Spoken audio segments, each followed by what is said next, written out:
ആഗോള സഭയെ പ്രതിക്കൂട്ടിലാക്കിയ കൂട്ടക്കുഴിമാടങ്ങളുടെ ആരോപണങ്ങൾക്ക് തെളിവുകൾ കണ്ടെത്താനുള്ള 4 വർഷത്തെ കനേഡിയൻ സർക്കാരിന്റെ തെരച്ചിൽ ഫലം കാണാത്തതിനെ തുടർന്ന് നിർത്തിവച്ചു.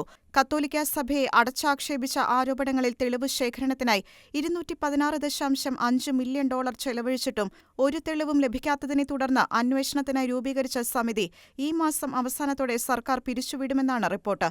ക്രൈസ്തവ സഭയെ അന്താരാഷ്ട്ര തലത്തിൽ ഇകഴ്ത്തുകയും താറടിക്കുകയും ചെയ്ത കാനഡയിലെ വിദ്യാർത്ഥി കൂട്ടക്കൊല സംബന്ധിച്ച ആരോപണങ്ങളെയെല്ലാം അടിസ്ഥാനരഹിതമാക്കിയിരിക്കുകയാണ്. തെളിവുകൾക്കായി നിലവിൽ നടത്തിയ ഉത്ഖനനങ്ങളും അന്വേഷണങ്ങളും ഫലരഹിതമെന്ന റിപ്പോർട്ടും ഒടുവിൽ അന്വേഷണം നിർത്തിവെക്കാനുള്ള സർക്കാർ തീരുമാനവും. അന്വേഷണത്തിന്റെ ഭാഗമായി നടത്തിയ ഉത്ഖനനങ്ങളിൽ ഒരിടത്തും മനുഷ്യശരീര അവശിഷ്ടങ്ങൾ കണ്ടെത്തുവാൻ കഴിഞ്ഞിട്ടില്ല. മൃഗങ്ങളുടെ അവശിഷ്ടങ്ങൾ മാത്രമാണ് അന്വേഷണത്തിനായി നടത്തിയ ഉത്ഖനനങ്ങളിലെല്ലാം ലഭ്യമായിട്ടുള്ളത്. പൈൻ ക്രീക്ക് ഫസ്റ്റ് നേഷൻ എന്നും അറിയപ്പെടുന്ന തദ്ദേശീയ സംഘം അവർ ലേഡി ഓഫ് സെവൻ സോറോസ് കത്തോലിക്ക ദേവാലയത്തിന്റെ ബേസ്മെന്റിലും പരിസരത്തും നടത്തിയ ഖനനങ്ങളിൽ മനുഷ്യശരീരാവശിഷ്ടങ്ങൾ യാതൊന്നും കണ്ടെത്തിയിട്ടില്ലെന്ന് സംഘത്തിന്റെ ചീഫ് ഡെറക് നെപ്പാനിക് അറിയിച്ചിരുന്നു.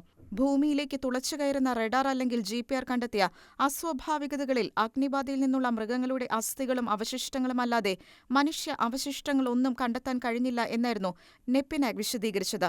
കാനഡയിലെ കത്തോലിക്ക സഭയുടെയും ഇതര വിഭാഗങ്ങളുടെയും റെസിഡൻഷ്യൽ സ്കൂളുകളിൽ തദ്ദേശീയ വിദ്യാർത്ഥികളുടെ കൂട്ടക്കുഴിമാടങ്ങൾ കണ്ടെത്തിയെന്ന ഏറെ വിവാദമുണ്ടാക്കിയ വാർത്ത പുറത്തുവന്ന 4 വർഷങ്ങൾ കഴിഞ്ഞിട്ടും യാതൊരു തെളിവും കണ്ടെത്താത്ത പശ്ചാത്തലത്തിൽ പ്രചരണങ്ങളെ ശിഥിലമാക്കുന്ന സൂചനകളാണ് പുറത്തുവരുന്നത്. റെസിഡൻഷ്യൽ സ്കൂളുകളിൽ തദ്ദേശീയ വിദ്യാർത്ഥികളെ കൂട്ടക്കുരുതി ചെയ്ത് വലിയ കുഴിമാടമുണ്ടാക്കി അതിൽ കുഴിച്ചിട്ടു എന്നായിരുന്നു 4 വർഷങ്ങൾക്ക് മുൻപ് ഏറെ വിവാദമായ അന്താരാഷ്ട്ര ചർച്ചകളിലേക്ക് വഴിതെളിച്ച വാർത്ത. ഇതിന് പിന്നാലെ ഉയർന്ന ക്രൈസ്തവ വിരുദ്ധ ജനരോഷത്തിൽ 120ഓളം ക്രൈസ്തവ ദേവാലയങ്ങൾ ആക്രമണങ്ങൾക്ക് വിധേയമായി.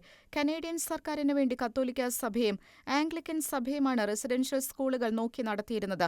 റെസിഡൻഷ്യൽ സ്കൂളുകളിൽ തദ്ദേശീയ കുട്ടികൾ കൂട്ടക്കൊല ചെയ്യപ്പെട്ടുവെന്ന തരത്തിലുള്ള വാർത്തകൾക്ക് യാതൊരു തെളിവും ഇല്ലെന്നാണ് അന്വേഷണ ഫലങ്ങളെല്ലാം ചൂണ്ടിക്കാട്ടുന്നത്. ബ്രിട്ടീഷ് കൊളംബിയയിലെ മുൻ കാംലൂപ്സ് ഇന്ത്യൻ റെസിഡൻഷ്യൽ സ്കൂളിലും അവർ ലേഡി ഓഫ് സെവൻ സോറോസ് കത്തോലിക്ക പള്ളിയിലും അക്കാലത്ത് നടത്തിയ ചില റഡാർ പരിശോധനകളിൽ ഭൂമിക്കടിയിൽ കണ്ടെത്തിയ ചില അസ്വാഭാവിക മാറ്റത്തിന്റെ അടിസ്ഥാനത്തിലാണ് ഭൂമിക്കടിയിൽ മനുഷ്യ കുഴിമാടങ്ങളാണെന്ന പ്രചരണം 2021 ഉയർന്നുവന്നത്. ഇതേ തുടർന്ന് തദ്ദേശീയ കുട്ടികളുടെ കൂട്ടമരണത്തിൽ കത്തോലിക്ക സഭ ഉത്തരവാദിത്തം ഏറ്റെടുക്കണമെന്ന് പ്രധാനമന്ത്രി ജസ്റ്റിൻ ട്രൂഡോ ആവശ്യപ്പെടുകയും ഔപചാരികമായി പാപ്പ ക്ഷമാപണം നടത്തണമെന്ന നിർദ്ദേശം മുന്നോട്ടുവയ്ക്കുകയുമുണ്ടായി. ഈ അഭ്യർത്ഥന പാപ്പ 2 പ്രാവശ്യം നിറവേറ്റുകയും ചെയ്തു. 2022 ഏപ്രിലിൽ വത്തിക്കാനിൽ തദ്ദേശീയ പ്രതിനിധികളുമായി നടന്ന കൂടിക്കാഴ്ചയിലും പിന്നീട് ആ വർഷം ജൂലൈയിൽ കാനഡ സന്ദർശനവേളയിലും ഫ്രാൻസിസ് പാപ്പ ക്ഷമാപണം നടത്തിയിരുന്നു. എന്നാൽ ദി ഡെയിലി വയറിന്റെ റിപ്പോർട്ടനുസരിച്ച് കാനഡ ഇപ്പോൾ തെരച്ചിലിനുള്ള ധനസഹായം പിൻവലിക്കുകയും ഈ മാസാവസാനം കമ്മിറ്റി പിരിച്ചുവിടുമെന്നുമുള്ള വിവരങ്ങൾ പുറത്തുവരുമ്പോൾ സഭയ്ക്കെതിരായ ആരോപണങ്ങളെ പ്രോത്സാഹിപ്പിച്ചതിന് നേതൃത്വം നൽകിയ മാധ്യമങ്ങളോ സർക്കാരോ ഔപചാരികമായി ക്ഷമാപണം നടത്തിയിട്ടില്ല.